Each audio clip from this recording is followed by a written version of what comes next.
सुप्रभात बच्चों, आज हम आपकी पाठ्य पुस्तक हिंदी के पाठ 12 का अध्ययन करेंगे जिसका शीर्षक है क्रिया। तो चलिए पाठ को पढ़ते हैं और जानते हैं कि क्रिया क्या होती है और किस प्रकार से हम क्रियाओं को वाक्य के अंतर्गत प्रयुक्त करते हैं। पाठ 12 क्रिया। निम्नलिखित वाक्यों को ध्यानपूर्वक पढ़िए। बालक दौड़ रहा है, नीता नाच रही है, ललिता गा रही है, सिपाही जा रहा है।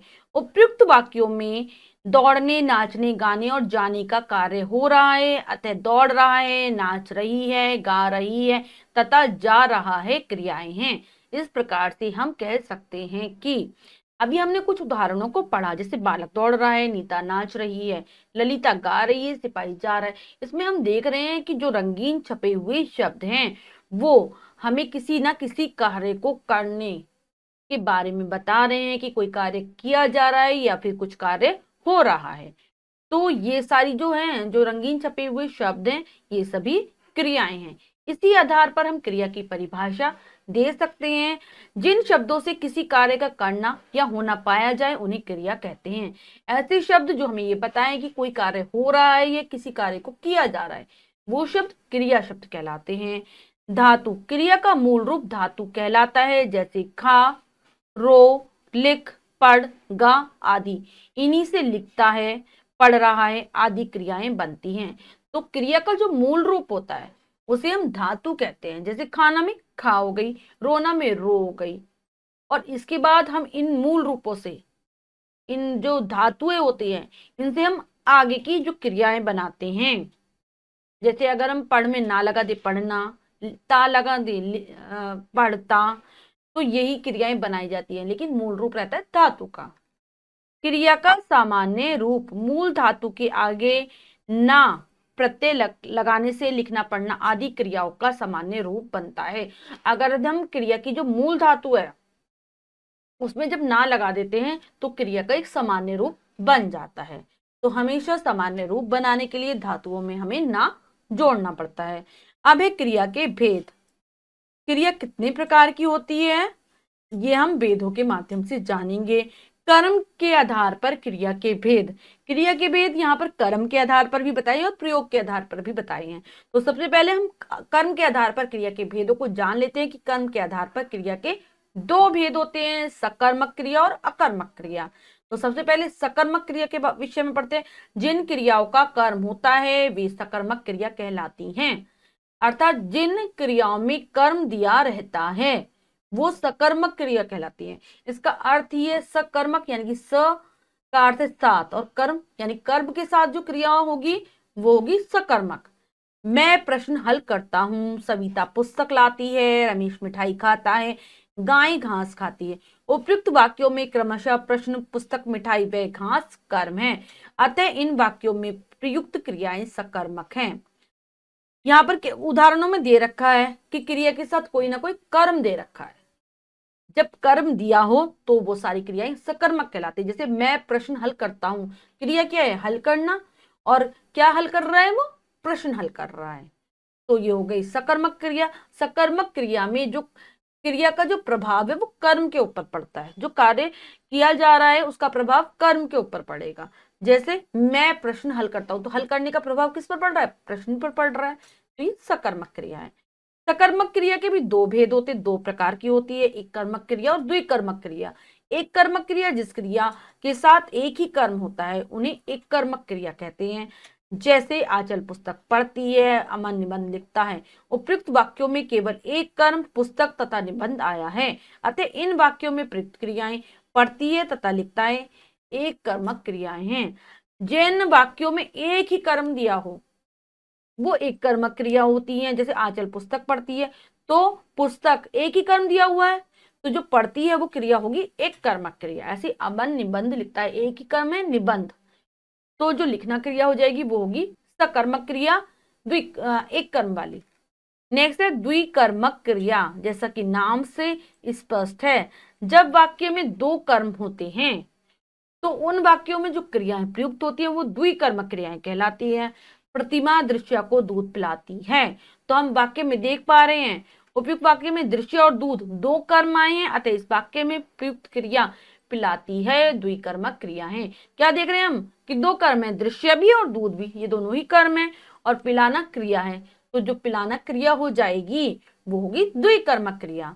अब है अकर्मक क्रिया, जिन क्रियाओं का कर्म नहीं होता वे अकर्मक क्रियाएं कहलाती हैं। ऐसे वाक्य जिनमें कोई कर्म ना दिया हो तो जो क्रियाएं प्रयुक्त होंगी वो अकर्मक क्रियाएं कहलाएंगी। जैसे मोहन सोता है, यहाँ पर सोता है क्रिया है लेकिन कोई कर्म नहीं दिया हुआ, केवल करता है मोहन, काम को करने वाला दिया है केवल, तो ये अकर्मक क्रिया। सविता रोती है, शेर दौड़ता है। वाक्यों में किसी भी क्रिया का कर्म नहीं है, अतः इन वाक्यों में प्रयुक्त क्रियाएं अकर्मक क्रियाएं। तीनों वाक्यों में हमें कोई कर्म नहीं दिखाई दे रहा, केवल करता है, इसलिए ये अकर्मक क्रियाएं हैं।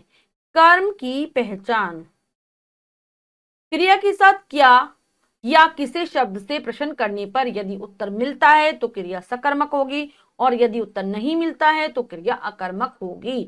तो वाक्यों में जो भी क्रियाएं दी हों उनके साथ हम क्या या फिर किसे से प्रश्न करते हैं, तो अगर हमें उत्तर मिल जाता है तो क्रिया सकर्मक होती है वरना अकर्मक होती है। रोहन पुस्तक पढ़ता है, बच्ची रोती है। अगर हम प्रश्न पढ़ते हैं क्रिया के साथ क्या पढ़ता है, पुस्तक, तो क्रिया सकर्मक है। बच्ची रोती है, क्या रोती है, आंसर नहीं आ रहा, कोई उत्तर नहीं आ रहा, तो क्रिया अकर्मक है। प्रयोग के आधार पर क्रिया के भेद, प्रयोग या फिर रचना के आधार पर भी हम क्रिया के भेद करते हैं। तो ये निम्न प्रकार से हैं। प्रयोग की दृष्टि से क्रिया के निम्नलिखित 5 भेद होते हैं। पहला है सामान्य क्रिया, जहां वाक्य में केवल एक क्रिया का प्रयोग होता है वह सामान्य क्रिया कहलाती है। जैसे मैंने गीत गाया, मोहन जोर से हंसा। इन वाक्यों में केवल एक क्रिया गाया और का प्रयोग हुआ है, इसीलिए सामान्य क्रिया है। अगर हमारे वाक्य में केवल एक ही क्रिया आए तो वो सामान्य क्रिया होगी। जैसे मैंने गीत गाया, मोहन जोर से हंसा, इन दोनों में एक एक क्रिया दी है इसलिए सामान्य क्रिया का है। नेक्स्ट संयुक्त क्रिया, जहां वाक्य में 2 या अधिक क्रियाओं के साथ साथ प्रयोग होता है उसे संयुक्त क्रिया कहते हैं। जैसे सविता रामायण पढ़ने लगी तो उसका हृदय दुख से भर गया। यहाँ पढ़ने लगी और भर गया संयुक्त क्रियाएं हैं। तो हमने इस वाक्य में देखा कि जहां पर 2 या 2 से अधिक क्रियाएं आती है वो हम जानते हैं वो संयुक्त क्रिया होती है। तो हमने वाक्य में देखा कि पढ़ने लगी, सविता रामायण पढ़ने लगी तो उसका हृदय दुख से भर गया, तो दुख भर गया और पढ़ने लगी, 2 क्रियाएं एक साथ आई हैं इसलिए संयुक्त क्रिया का उदाहरण है। नेक्स्ट है नाम धातु क्रिया, संज्ञा सर्वनाम विशेषण आदि शब्दों से बने क्रियापद नाम धातु क्रिया कहलाते हैं। जैसे हथियाना, शर्माना, बतियाना, झुटलाना आदि। तो जिनमें ये शब्द आएंगे वो नाम धातु क्रिया वाले वाक्य होंगे। अगर संज्ञा और सर्वनाम और विशेषण से बने हुए कोई भी क्रियापद आ जाएं तो वो नाम धातु क्रिया को बताएंगे। हथियाना, शर्माना, बतियाना, ये सारे। नेक्स्ट है प्रेरणार्थक क्रिया, जब कर्ता स्वयं कार्य न करके किसी अन्य को उस कार्य करने की प्रेरणा देता है तब वह क्रिया प्रेरणार्थक क्रिया कहलाती है। जैसे मोहन श्याम से पत्र लिखवाता है। क्या कह रहे हैं, जब जो काम को करने वाला है, क्रिया को करने वाला है, वो अपना काम स्वयं नहीं करता, किसी दूसरे से करवाता है, यानी कि किसी दूसरे को वो कार्य करने की प्रेरणा दे रहा है, तब प्रेरणार्थक क्रिया होगी। मोहन श्याम से पत्र लिखवाता है, उपयुक्त वाक्य में पत्र श्याम लिखता है लेकिन मोहन इस कार्य को करने की प्रेरणा देता है, अतः लिखवाना प्रेरणार्थक क्रिया है। प्रेरणार्थक क्रियाएं भी 2 प्रकार की होती हैं, प्रथम प्रेरणार्थक क्रिया, द्वितीय प्रेरणार्थक क्रिया। मूल सकर्मक धातुओं में आना या ला जोड़कर प्रथम प्रेरणार्थक और वा या लवा जोड़कर द्वितीय प्रेरणार्थक क्रियाएं बनती हैं। तो इसके भी 2 प्रकार हैं, एक तो प्रथम प्रेरणार्थक क्रिया और दूसरा द्वितीय प्रेरणार्थक क्रिया।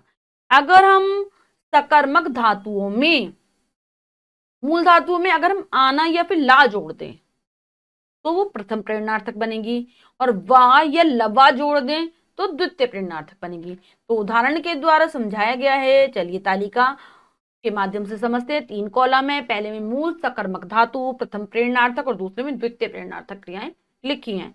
पढ़ना, पढ़ाना, पढ़वाना, लिखना, लिखाना, लिखवाना, देखना, दिखाना, दिखवाना, पीना, पिलाना, पिलवाना। नेक्स्ट है पूर्वकालिक क्रिया। पूर्वकालिक क्रिया, मुख्य क्रिया से पूर्व आने वाली क्रिया पूर्वकालिक क्रिया कहलाती है। जब वाक्य में दो कर्म होते हैं तब पहले समाप्त होने वाली क्रिया पूर्वकालिक क्रिया कहलाती है।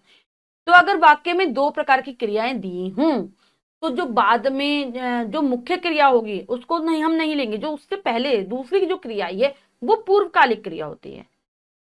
और जब अगर दो कर्म हो तब जो पहले समाप्त क्रिया हो रही है वही पूर्वकालिक क्रिया होगी। बालक खाना खाकर घूमने गया। उपयुक्त वाक्य में गया मुख्य क्रिया तथा खाकर पूर्व क्रिया है, पूर्वकालिक क्रिया है खाकर। तो ये वाली जो पूर्वकालिक क्रियाएं होती हैं इनके जो शब्द होते हैं उनमें हमेशा कर लगा रहता है। ये बात आप ध्यान रखेंगे। तो बच्चों, हमने पाठ के माध्यम से जाना अच्छी प्रकार से क्रिया के विषय में कि क्रिया के कर्म के आधार पर भी भेद होते हैं और प्रयोग के आधार पर भी भेद होते हैं, और किसी काम के करने या होने को बताने वाले शब्द ही क्रिया शब्द होते हैं। तो चलिए अब हम पाठ का अभ्यास कार्य कर लेते हैं, जो है अब बताइए में से पहला प्रश्न पढ़ते हैं और उसे करने की कोशिश करते हैं। सही विकल्प वाले गोले को रंगिए। तो बच्चों, यहाँ पर जो प्रश्न दिया गया है उसमें 4 विकल्प है, 3 विकल्प गलत है और 1 विकल्प सही है। हमें सही विकल्प को चुनना है और उसके गोले को रंग देना है। तो चलिए करते हैं। किसी कार्य का करना या होना बताते हैं। क्रिया, संज्ञा, सर्वनाम, विशेषण। तो किसी कार्य का करना या होना बताते हैं। क्रिया शब्द, ए विकल्प सही है हमारा। जिस क्रिया को अपना अर्थ पूरा करने के लिए कर्म की आवश्यकता होती है उसे कहते हैं अकर्मक, सकर्मक, प्रेरणार्थक, पूर्वकालिक। तो जिसे कर्म की आवश्यकता होती है वो है सकर्मक। तो हमारा बी वाला जो विकल्प है वो एकदम सही है। जिस क्रिया के साथ दो कर्म आते हैं उसे कहते हैं नाम धातु, अकर्मक, द्विकर्मक, प्रेरणार्थक। तो उसे कहते हैं हम द्विकर्मक। जिसमें दो कर्म आए वो है द्विकर्मक। नेक्स्ट है, नाम धातु क्रिया की रचना होती है संज्ञा से, सर्वनाम से, विशेषण से, इन सब से। तो जो नाम धातु क्रिया बनती है संज्ञा, सर्वनाम, विशेषण इन सभी से बनती है। तो हमारा जो डी विकल्प है वो एकदम सही है, लगा देंगे डी विकल्प पर। नेक्स्ट है, निम्नलिखित वाक्यों में क्रिया शब्द रेखांकित कीजिए और कर्म के आधार पर भेद लिखिए। तो बच्चों, नीचे कुछ वाक्य दिए गए हैं जिसमें हमें क्रिया वाले जो शब्द है उनको रेखांकित करना है और फिर बताना है कि ये क्रिया का कौन सा भेद है, कर्म के आधार पर बताना है। पहला पढ़ेंगे, घोड़ा तेज दौड़ता है। तो इसमें हमने देखा था कि क्या है, इसमें जो क्रिया दी गई है वो है दौड़ता। तो दौड़ता है क्रिया हो गई। जब कर्म नहीं दिया होता तो हमारी जो क्रिया है वो हो जाएगी कौन सी क्रिया, अकर्मक। कर्म नहीं है।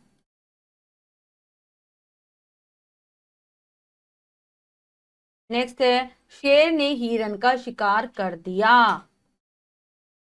शिकार कर दिया, ये है हमारी क्रिया। कर्म दिया हुआ है तो कर्म क्या है, हिरन।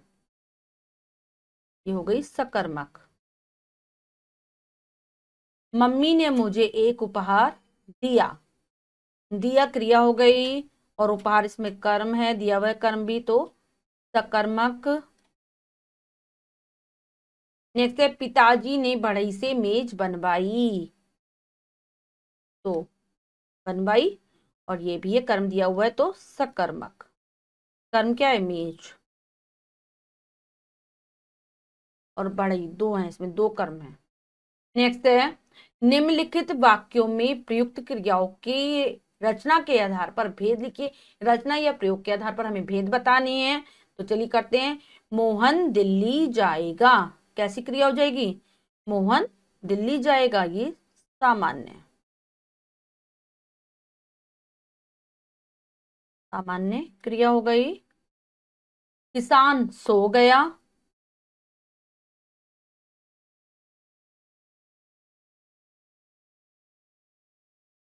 संयुक्त क्रिया।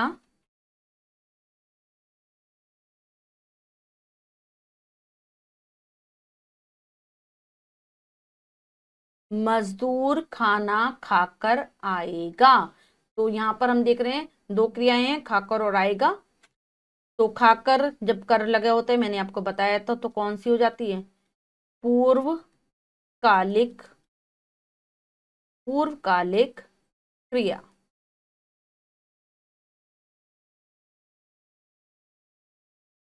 दादाजी ने बढ़ई से एक मेज बनवाई, तो हम प्रेरणा देखकर करवा रहे हैं काम, तो प्रेरणार्थक क्रिया।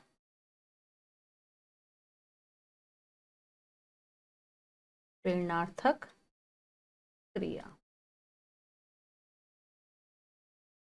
तो बच्चों ये वाला हमने प्रश्न पूरा कर लिया है। अब अगला प्रश्न पढ़ते हैं। निम्नलिखित प्रश्नों के उत्तर लिखिए। तो यहाँ पर बच्चों कुछ प्रश्न दिए गए जिनके उत्तर आपको स्वयं लिखने हैं अपनी अभ्यास पुस्तिका में। आप पाठ को पढ़ेंगे तो आपको इन प्रश्नों के उत्तर आसानी से मिल जाएंगे। मैं एक बार प्रश्न को पढ़ दे रही हूँ। क्रिया किसे कहते हैं, इसके भेद किन आधारों पर किए जाते हैं। आपको बताना है क्रिया की परिभाषा और इसकी जो भेद का जो आधार है, कौन कौन से आधार पर हम भेद बताते हैं इसके, तो वो लिखना है। कर्म के आधार पर क्रिया के भेद लिखिए। कर्म के आधार पर आपको बताना है कि क्रिया के कितने भेद होते हैं और उनके एक एक उदाहरण लिख देंगे।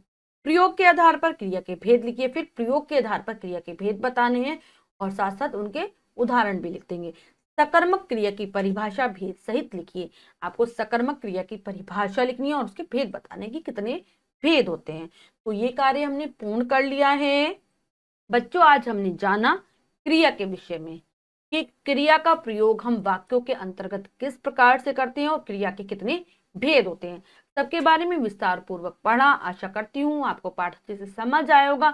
आप पाठ को फिर से जरूर पढ़ेंगे और पढ़कर अभ्यास कार्य को पूर्ण कर लेंगे। मिलते हैं अगली कक्षा में नए पाठ के साथ। तब तक के लिए स्वस्थ रहिए, प्रसन्न रहिए। धन्यवाद।